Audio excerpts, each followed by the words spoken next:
Hi everyone, welcome to Mrs. Shin's class. Okay, today we're going to go over exponential equations, but in worded questions. Okay, so this is the formula that you need to remember for this lesson. This value P represents the starting value.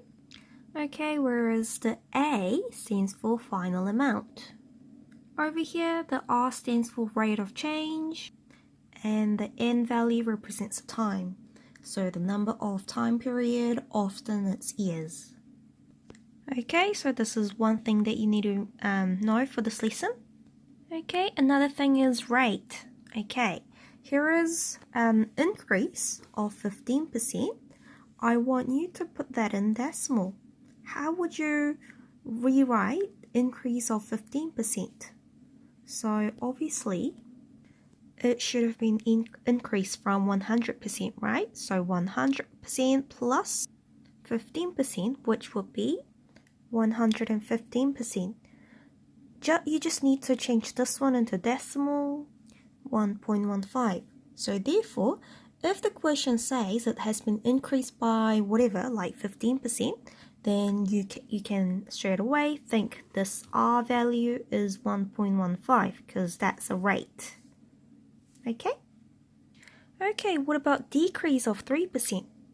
Of course, it's from 100%, so 100 minus 3 because it's decrease. Okay, it will be 97%. Okay, percentage into decimal, it will be 0.97. Okay, so if you see that it's 1 point something, then the rate is increasing. Okay, whereas if it's 0, then that means it's decreasing because it has been subtracted from 100. So, okay, these two are the two things that you need to remember. Right, last thing, which is revision from last lesson. Okay, here's the last thing. If you are asked to calculate the n value, take log on both sides. For example, if you have 10 to the power of x equals 2, x, the power is unknown, so what do? We took log on both sides. Right, and then using the logarithm rule, we could pull down this x. Okay, then obviously we could divide the logs together, right? And obviously you can use calculator to get the final answer. Why do we do this? Because the n value over here, right, it's the power. So if we ask to find the n value, which is the power, and that's what the unknown value is, then we have to obviously take log on both sides and use the logarithm rule to find out the n value, just like this.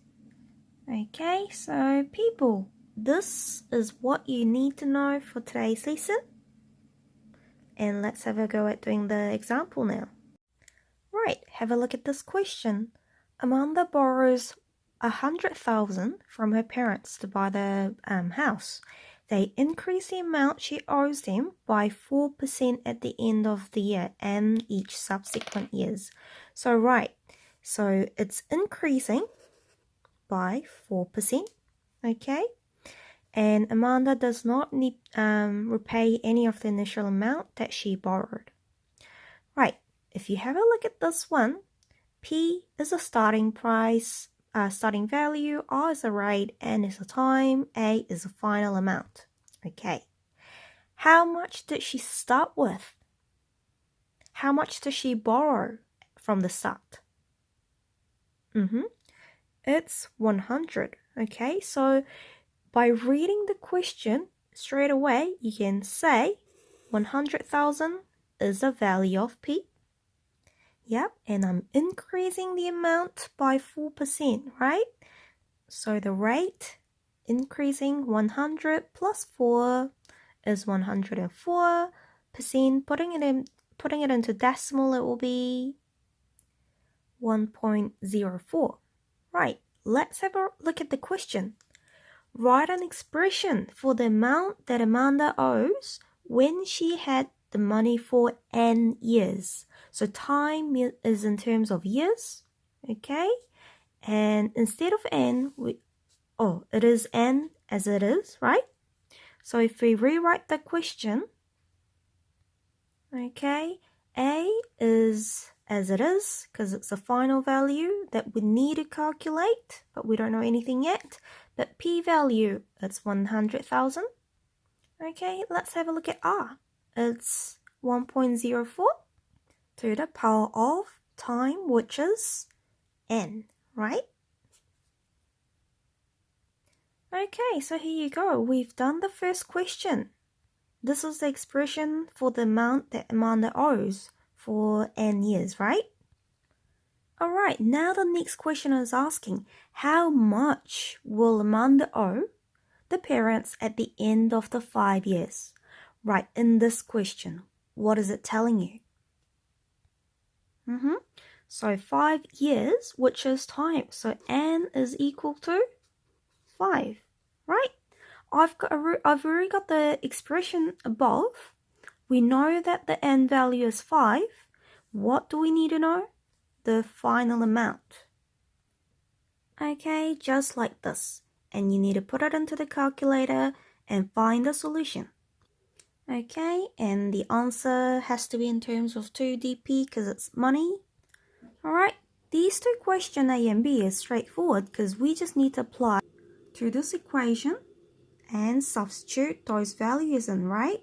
Okay, now let's have a look at C. Alright, it's asking find the maximum number of years for which Amanda can borrow if she is to keep the debts less than 150,000. Okay, this question is asking maximum number of years, right? It's asking the time, which is the power, right? There you go. Okay, so now I need to find the n value. In order to do that, I need to do the algebra by sending this one to the other side. Okay, like this. Okay, I can simplify by getting rid of 4 zeros top and the bottom. You can do further, but I'll just leave it like that. Okay.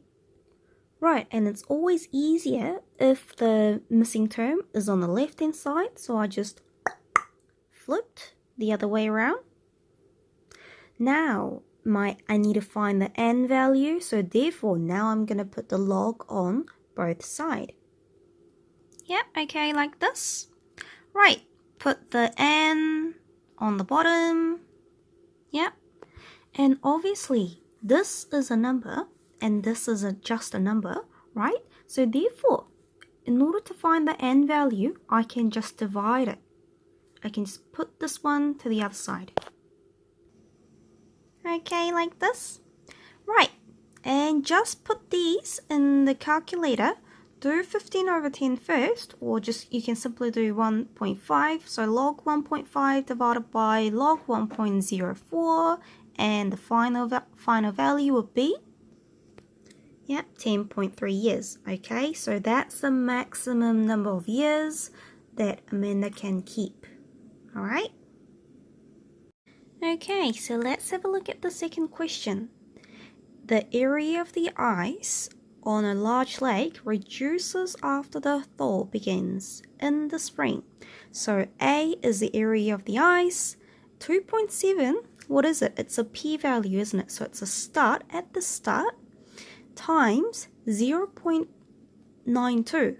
Oh, the rate is less than 1, so that means it's decreasing. So it's saying the ice is reducing every year, so therefore it makes sense having 0 point something value, right? To the power of t, and that is the number of days since the thaw began. Okay. So what will be the rate here? How much is it decreasing per day? Okay. So 100 minus 92, which will be 8, so therefore 8% is decreasing every single day. So therefore it's asking what area of the lake was covered by ice at the start. Right. At the start, what's the t value? What's the number of days since the thaw began? None, right? Because we didn't even start. The day, t, will be 0, right? And we already have the equation above, so therefore I just need to substitute those values in. anything to the power of 0 is 1.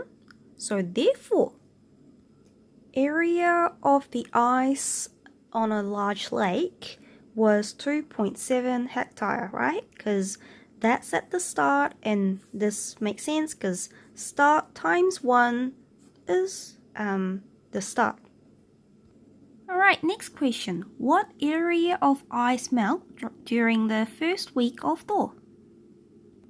Okay, if you have a look at this, the equation A stands for amount of ice remaining after, the number of T days since the thaw began, right?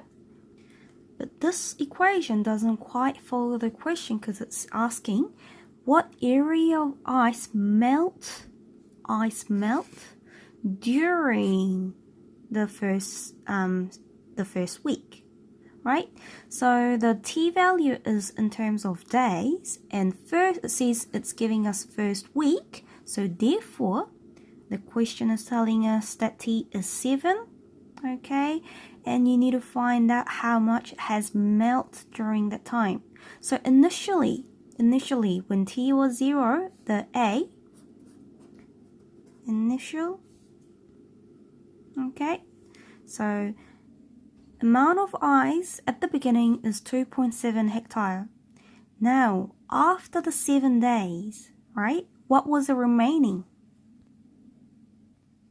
Okay, so after the 7 days, 1.5 hectare of ice was remaining, right?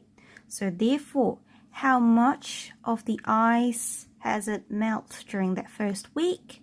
So obviously, I need to subtract those two together. And I can conclude like this. 1.19 hectare melt during the first week of the thaw. Okay? So you have to read the question very carefully, whether we simply just substitute 7 into the equation to find out the answer, or do it one more time, find the area of the ice melt during the first week. So, you have to do 2 steps, finding out the initial, subtract this one to calculate the final answer. Okay? Right, question C. How long will it take for half of the ice to melt? Right, how long will it take? It's asking the T value, number of days, okay? That means we need to take both log on the both side, okay? But what about the A? Do we know the A value here? Yep, it has told us that half of the ice. We started with 2.7 hectare, but we have to, the final one is half of it, so I'm going to divide it by 2. Okay, and that will be the final amount of ice that they're after. So that 1.35 will be the A value for this question. Okay, so like this. So again, it's very simple math. It's multiplied with 2.7, so I'm going to divide it, pull it to the other side, and then I'm going to flip it. Okay, yep, you can simplify this, but I'll just leave it for now. And I'm going to take log on both sides, like this, and I'm going to bring the T down in front and link with multiplication. So obviously log 0.92 is just a number, and this one is just another number. I can divide these two together like this, and therefore my T value will be 8.3 days. So putting it back to the context, it will take 8.3 days to have the half of the ice on the lake to be melted. Okay? Alright, so if you struggle to follow today's lesson, this was what I went through last lesson. So in here, I explain all the steps and how to calculate the values. Alright, so you need to go back to last lesson and have a revisit of that one. Okay? Now have a go at doing those pages and I'll see you in the next lesson. Bye bye.